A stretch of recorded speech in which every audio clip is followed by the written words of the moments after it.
一个美食视频除了拍摄的内容、构图、声音之外，还有一个大家常常忽略，但是又非常重要的一点，就是色调。食物最大的力量，增加食物的力量，就是要创造一种色调，因为颜色是一种表现艺术情绪的重要方式。大家好，欢迎回到 Just You 的频道。今天的视频就是教你如何让普通的美食拥有迪奥餐桌艺术的高级感。先总结一下迪奥摄影的色调特点，我们可以很明显的看出，它的高光、中间调都是暖色，暗部偏冷，改变了黄色的色相。我们现在就开始调色吧。这是已经剪好的视频，左边是迪奥的照片，右边是我们要调整的视频。今天的调色，我们直接从曲线开始，增加视频的对比度。我们提高这个点，这样可以让暗部是深灰色，而不是死黑一片。增加橙黄色段的饱和度，降低绿色的饱和度。如果你的视频里主要是绿色的食物，那么就不要降低绿色的饱和度。现在我们要调节色相，把橙黄色段向上提，这样可以让黄色变得更加橙红一点，绿色稍稍偏蓝。然后我们把绿色的明度降低，下一步我们要调整色轮。高光太亮会失去电影的高级感，所以我们要降低高光，高光的颜色为橙黄色。同样降低中间调的亮度，颜色为橙黄色。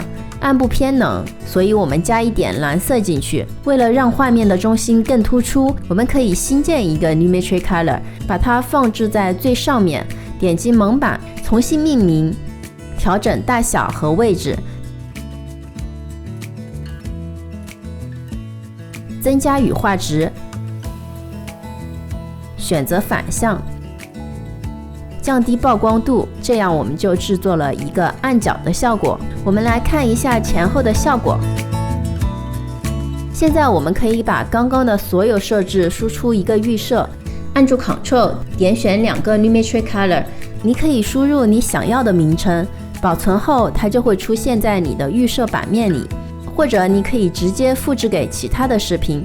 根据视频的不同，有时候会做细微的调整，比如这个视频的光源在右边，所以我们可以改变暗角蒙版的方向，可以再降低一点高光。我们来看一下完成的效果吧。